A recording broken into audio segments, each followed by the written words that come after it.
இன்னைக்கு நம்ம ஆல்வள்ளி கிழங்கு புட்டு எப்படி செய்வதுன்னு பார்க்கலாம். இதுக்கு தேவையான இன்கிரிடியன்ட்லாம் எடுத்து பார்த்துக்கலாம் நம்ம என்னென்ன தேவைன்ட்டு. கிழங்கு புட்டு செய்ய போகிறேன் நான். இது வந்து 1 கிலோ மரவள்ளி கிழங்கு எடுத்து தோல் சீவி இந்த மாதிரி தேங்காய் துருவில் துருவி வச்சுருக்கேன் நான். இது வந்து தேங்காய் அது புட்டு செய்வதற்கு தேவையான தேங்காய் வச்சுருக்கேன். சர்க்கரை, உப்பு தேவைக்கேற்ப, கார்டமம் பவுடர், ஏலக்காய் பவுடர் வச்சுருக்கேன் நான்.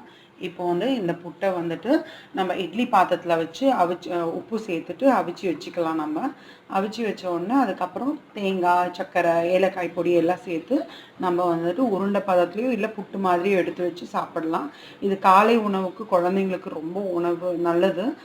ஒரு வயிறு வந்து ரொம்ப நிரம்பி இருக்கும், ரொம்ப நல்லாயிருக்கும் டேஸ்ட்டு. நீங்கள் செஞ்சு பாருங்கள், நான் இப்போ செய்கிறத காட்டுறேன். இப்போ இந்த இதில் வந்துட்டு கொஞ்சோண்டு உப்பு எடுத்து சேர்த்துக்கலாம் ஒரு டேஸ்ட்டுக்காக. ஏன்னா இது சல்லுன்னு இருக்கும் இல்லையா, அதனால் உப்பு நம்ம கொஞ்சம் சேர்த்துக்கிறோம். நம்ம கொஞ்சம் சேர்த்துட்டு நம்ம பிசைஞ்சு வச்சுக்கிறோம். நம்ம பிசைஞ்சு வச்சுட்டு நம்ம இட்லி பாத்திரத்தில் வச்சு அவிச்சு எடுத்துக்கலாம். நம்ம வச்சுருக்கோம். நம்ம எண்ணெய் தடவி இந்த தட்டில் வந்து எண்ணெய் தடவி வச்சுருக்கோம். இதில் வந்து நம்ம இந்த ஆல்வள்ளி கிழங்கை வந்துட்டு நம்ம இது ஃபுல்லாக நிரப்பிக்கலாம். இப்போ இதை நிரப்பிக்கிட்டேன்னா இது ஆவியில் வெந்துடும். ஒரு 5 நிமிஷம் போதும். இது ரொம்ப ஜாஸ்தியெலாம் வேகணும்னு அவசியம் இல்லை. 5 நிமிஷத்தில் வெந்துடும். வெந்ததுக்கப்புறமா நம்ம எப்படி புட்டு அவிப்போம், துணி போட்டு அவிப்போம் இல்லையா, நீங்கள் துணி இருந்தால் கூட துணியில் கூட போட்டு அவிச்சிக்கலாம். நான் டேரெக்டாக எண்ணெய் தடவி இந்த தட்டிலேயே வச்சு நான் அவிச்சிட்ருக்கேன் நான். அதனால் இதை மூடி போட்டு மூடிக்கலாம். நம்ம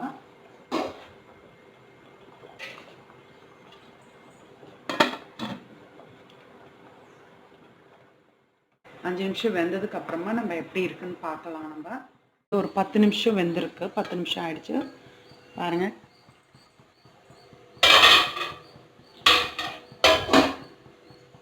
இது வெந்துருச்சு, நல்லா தொட்டு பார்த்தா அமுங்கிடுச்சு நல்லா. ஸோ இந்த பதம் போதும். இதை நம்ம கேஸ் ஆஃப் பண்ணிவிட்டு நம்ம வந்துட்டு இதை வந்து வேறு பிளேட்டில் மாற்றிக்கலாம் நம்ம. ஏன்னா இதில் வந்து சர்க்கரை நம்ம சேர்க்க போகிறோம் இல்லையா, இது கொஞ்சம் ஆற விடணும். அப்போ தான் வந்து நம்ம புட்டு செய்கிறதுக்கு பிடிக்கிறதுக்கும் உருண்டை பிடிக்கிறதுக்கும் நல்லாயிருக்கும். நான் இப்போ கொஞ்சமாக தான் சேர்த்துக்க போகிறேன் நான். ஸோ இதுக்கு தேவையான சர்க்கரை, ஏலக்காய் பொடி நம்ம சேர்த்துக்கலாம்.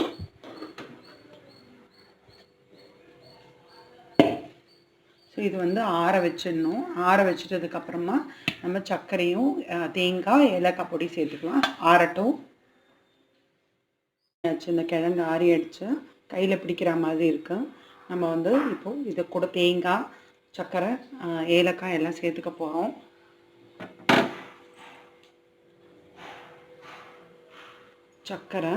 சர்க்கரை நான் 1 கப் எடுத்திருக்கேன். நம்ம ஆனால் அவ்வளோத்தையும் போட வேண்டாம். இதுக்கு எவ்வளோ தேவை, ஸ்வீட் வந்து கம்மியாக சாப்பிட்டா நல்லது தான்.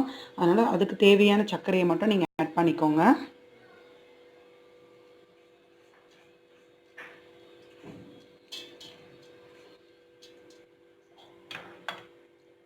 ஏலக்காய் பொடி எடுத்திருக்கேன். ஏலக்காய் பொடி உங்களுக்கு தேவையானது ஒரு வாசனைக்காக ஒரு 2-3 சிட்டிகை போட்டால் போதும்.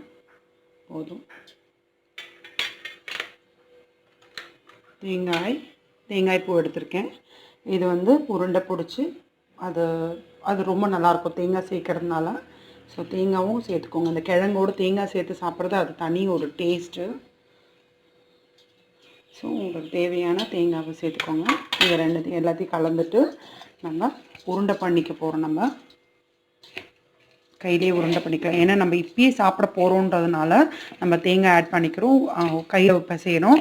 பட் நம்ம எடுத்து வச்சுருக்கணுன்னா நம்ம தேங்காய் சேர்க்காமல் அதை நம்ம அப்படியே இட்லி குண்டான்லேயே வச்சுருந்துட்டு உங்களுக்கு எப்போ தேவை இன்றைக்குள்ளேயே அதை முடிச்சிடணும். ஏன்னா நாளைக்கு எடுத்து வச்சு அதெல்லாம் நிற்காது, அது ஃப்ரிட்ஜிலலாம் வைக்க முடியாது.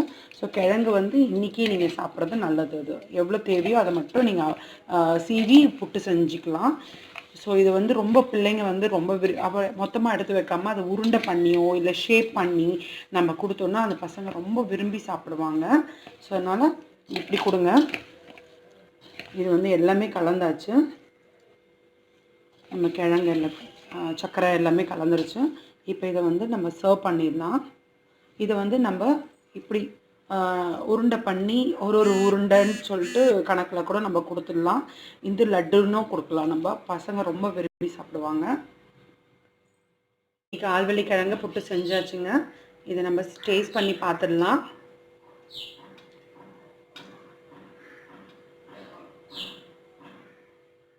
ட்ரை பண்ணி பார்த்துட்டு இதை லைக் பண்ணுங்கள். உங்களோட கமெண்ட்ஸை தெரியப்படுத்துங்க. மற்றவங்களுக்கு உங்கள் ஃப்ரெண்ட்ஸுங்களுக்கும் ஷேர் பண்ணுங்கள்.